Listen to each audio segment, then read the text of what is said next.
Lydia awawacho kendo ni wasingo ni wabiro ng'iyo motend gi weche mag arita kwe kama jatend migawo mochung' ne weche mag arita ma pacho Kithure Kindiki nochuno mondo odhi owuon odhi e gwenge ma Samburu kaachiel kod gwenge mag Nyandwat mar Hoho mar Okak mondo ong'i kit monj ma osebedo kitimo gi jokuo jamni ma osenyiso wang' teko kata piny owacho nooro jolweny gi obila e gwengego.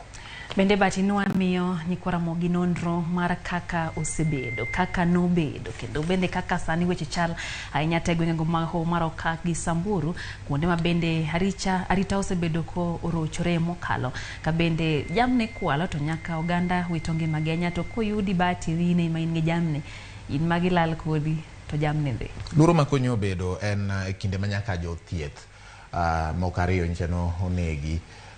kod jomoko michich koro ni gin jokuo jamni onogogo kendo nomiyo moko kuom jothieth owacho ni koro gin gibiro jwang'o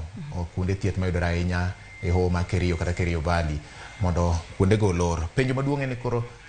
jopiny ma samoro nyalo bedo nitiere kod midekre mopogore opogore nyalo timo nade ma emomiyo koro chuno mondo piny owacho okaw okenge manimba ahinya. Wadhi mbele gi nonro nyakoro Mgajwang' wang'iye kaka weche osebedo ahinya te sekta no mar weche mag arita kata tarik 13 dwe mar ariyo nyakoro Mgajwang' higani mano higa 2023 jatend migawo mar arita Kithure Kindiki nokumo wuotho otieno kata wuodho otieno e counties auchiel mago be ne chich go ni nitiere rochruok mar arita kwe ka be ne gidhi mbele gi weche go mag apedha. Kaito be nyakoro Mgajwang' kwadhi mbele kanyo wadon tarik 14 dwe mar ariyo higa mar 2023 kod adek ogaye mar obila Japheth Kome kod jolweny nolimo Kainuk mane gwenge ma Turkana. Mago bende gin mana moko kuom gigo ma bende piny owacho osebedo katemo mondo tim mondo gitiekre gi wach mar njore. Gino bende koro chalo adhola ma ok changi Bati.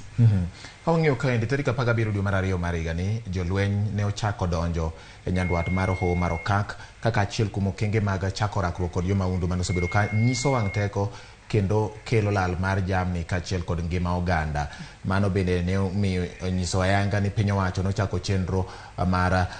dongruok kod rakruok kod mar kata pedha mane ochakore e kinde no. Tarik 16 dwe mar ariyo bende ka ing'iyo adieri wi wach mar to bende nitiere jomoko manyalo bet ni siro wach ni jaod bura ma Pokot South David Kosing ne omaki bang'e to ndugu weye thuolo. Nomake ka ne nitiere weche moko mane wacho ni chal ka gima ne en kod tudruok moro kod timbe mag kumag jamni bang' ne ochiwo kata ochiwo rambun ne moko kuom rawere mawuok e gwenge mag Pokot manomaki kod obila. Bang' ka ne oseweye thuolo tarik 21 mar dwe mar ariyo jaod bura ma Pokot South David Kosing ne odadhoge ka okwach kich kata DCI. Kosing ne okwedo weche ni osiro timbe kuo mag jamni Lydia. Ka bang'e no gole en bura mbenda paro ni jomoko no winjo ka ok no chopo kamunjo bed no chope Bati. Nikech samoro nya dadho gi to ok chop kuma bende paro moro nyalo wuok ni nyalo chope. Kedo kod jokuo jamni nyakoro Mgajwang' podhi mana mbele kaka jomaundu koro medo timo monji gi kendo gwenge ma bende koro med monji medo mana medre 25 dwe mar ariyo higa mar 2023 jokuo jamni nonego ruoth kod obila ariyo makicha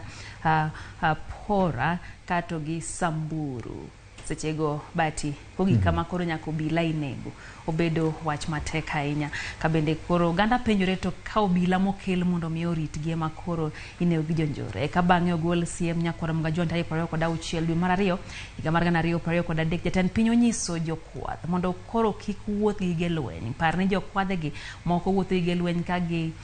gineno ni gichiwo arita ne gin giwuon kata kamano neno ni sama gin gige lweny sechego bende moko timo monj ka gitiyo gige lweny ka bende gidwar ni gimed kwan mag jambe gi Bati. Ka wang'iyo kata tarik 9 dwe ni mar adek Kithure Kindiki nyosingo ni apedha dhi medo bedo mager. Wacho ni ng'ata mondo ng'ata madiponi nitiere kod tudruok moro amora mondo koro chak ng'eyo ni piny owacho ok dhi dewo wang'e. Kama odiochieng'ni bende ochiwo ler ni apedha ni itimo kod obila ka isirogi kod jolweny mondo mi oket ayanga gik ma osebedo ka kelo ng'ur ni piny owacho samoro tiyo gi jolweny ka ok oketo kenge makare ka oluwore gi dwaro mar chik. Tarik 12 ma en kawuono report oyango ni jonjore odaro anyuola magi. Gidaro anyuola magi kuonde ma iwacho ni ne gintiere chon kendo gidhi godo e rogo. Chik ogol ni ji ma odak e rogo ngegu kod oho mondo dar mapiyo ei seche 24. Parni Lydia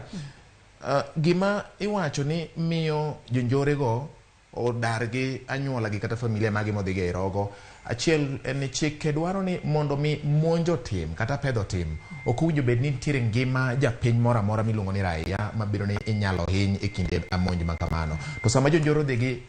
familia magi nyiso ni gichalo gima gibedo go kumba moro mondo koro kata kitimo monj ma kama to koro nyaka time e yo moro marie kata ginyalo yudo thuolo mar dhi nyime gi tayo tijegi kata pondo kapod gigeng'ore kuom familia mar Lilia. Kendo mae mamiyo koro inyisogi ni kopono yudi e rogo, yudi e ngego, yudi e hoho bang' seche 24 koro dhi ng'e ni in achiel kuom joma bende koro imanyo gi piny owacho Nyakwaro Mgajwang' kedo kod wechego mag kuo jamni. Kwatieko bati aneno ka pod wang'iyo siem bende nogol gi piny owacho tarik 12 dwe mar adek 2023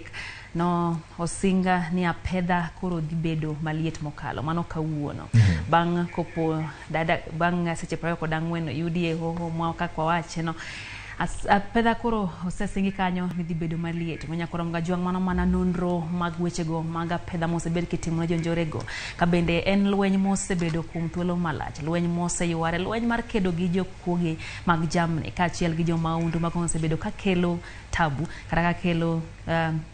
ng'ikruok kendo lal mar ngima, lal mar jamni e Mar Okak. En adiri makende ni koro piny owacho nyaka go kwano nyadiriyo mar neno ni giketo kenge makare mar rakruok kod jonjoregi mabende osekelo midhiero ahinya nyandwat mar Mar Okak ka koro monj mathoth ahinya mosetim chakre nyocha na apedha chakre osetim e gwenge ma Samburu. Chik ogol mager ni koro jonjorego biro mote badgi ponono ni ok giwinjo duol mar piny owacho kendo giwuok e kuondegi ma giponde Lilia. Batinwai komoko gwende mathoth opogore gi mago mag njore omiyo en sechego mabende koro Nyakwaro Mgajwang' wadhi mbele gi weche manyien.